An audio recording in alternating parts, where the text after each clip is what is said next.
Welcome to our channel.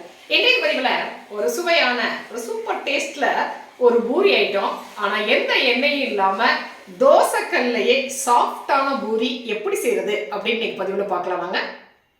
இந்த சுவையான puri item செய்யறதுக்கு இன்னைக்கு நான் வந்து யோகர்ட் ஒரு 100 கிராம் அளவுக்கு எடுத்திருக்கிறேன். நான் வந்து ப்ளூபெர்ரி யோகர்ட் எடுத்திருக்கிறேன். நீங்கள் வெண்ணிலா கூட எடுத்துக்கலாம், எது உங்களுக்கு தேவையோ அதை நீங்கள் எடுத்துக்கலாம். இது 100 கிராம் அளவுக்கு இருக்குது. ஒரு டேபிள் ஸ்பூன் அளவுக்கு கர்டு சேர்த்துக்கிறேன். அதே அளவுக்கு வெதுவெதுப்பான ஹாட் வாட்டர், வெதுவெதுப்பான வாட்டர் எடுத்துக்கிறேன். ஒரு டீஸ்பூன் அளவுக்கு பேக்கிங் சோடா சேர்த்துக்கிறேன். சேர்த்துட்டு இதை நல்லா கலந்து விட்டுறலாம். இதில் ஒரு டீஸ்பூன் அளவுக்கு நான் உப்பு சேர்த்துக்கிறேன். உப்பையும் சேர்த்துட்டு இதை நல்லா கலந்து விட்டுறலாம். இதில் 200 கிராம் அளவுக்கு நான் கோதுமை மாவு சேர்த்துக்கிறேன். நீங்கள் மைதா மாவும் சேர்த்துக்கலாம், ஆனால் நான் இன்றைக்கி கோதுமை மாவு சேர்த்துருக்கிறேன். சேர்த்துட்டு இதை நல்லா கலந்து விட்டுறலாம்.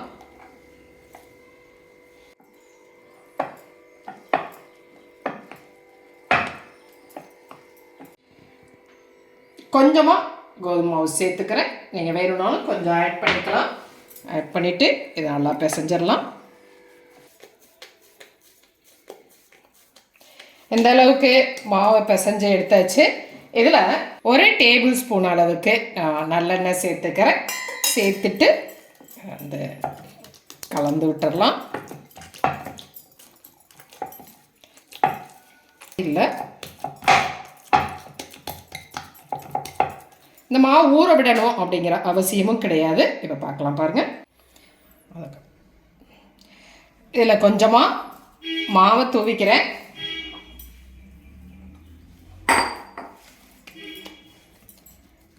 நம்ம பிசைஞ்சு வச்சுருக்கிற மாவை இந்த மாதிரி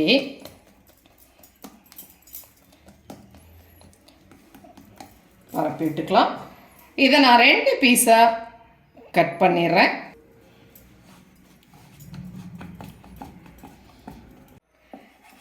இதை 5 பீஸாக கட் பண்ணிக்கிறேன் பாருங்கள்.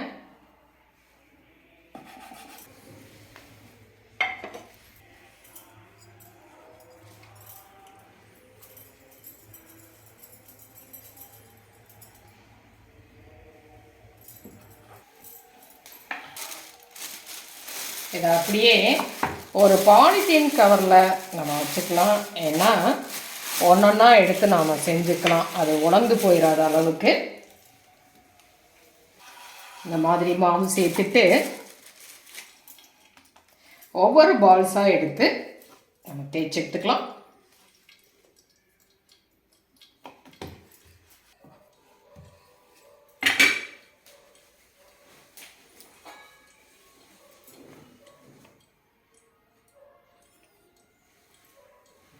ஷேப்புக்காக அந்த மாதிரி இந்த அளவுக்கு நம்ம எல்லாத்தையுமே சப்பாத்தி எடுத்துக்கலாம் பாருங்கள்.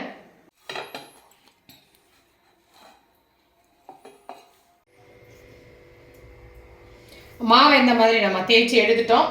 இப்போ அடுப்பில் நான் ஒரு தோசைக்கல் வச்சுருக்கிறேன். கல் காஞ்சிருச்சு. இதில் நம்ம தேய்ச்சி வச்சதை சேர்த்துக்கலாம்.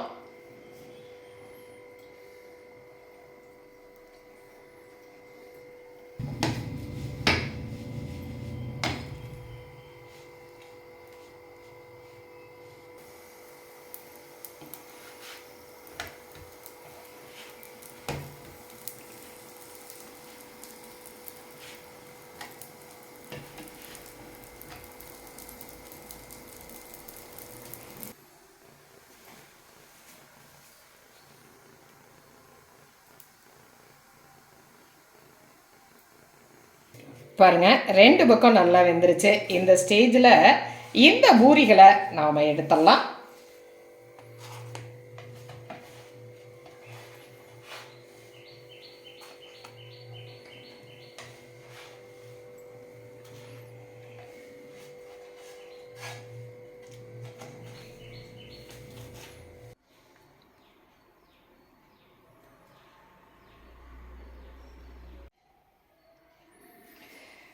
இந்த பூரிக்கு ஆயில் ரொம்பவே கம்மியாக விட்டு ஒரு பொட்டேட்டோ குருமா செஞ்சுருக்கிறேன் பாருங்கள்.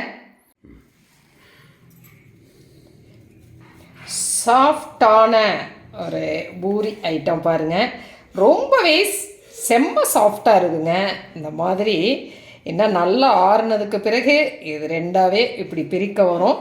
இந்த அளவுக்கு ரொம்ப சாஃப்டாக இருக்கும். இதை இந்த மாதிரி பொட்டேட்டோ குருமாவோட சேர்த்து சாப்பிடும் பொழுது செம்ம டேஸ்ட்டாக இருக்குங்க. குழந்தைங்கள்லேருந்து பெரியவங்க வரைக்கும் எல்லாருக்குமே ரொம்ப பிடிக்கும். செஞ்சு பார்த்துட்டு உங்களுடைய கமெண்ட்டை சொல்லுங்கள்.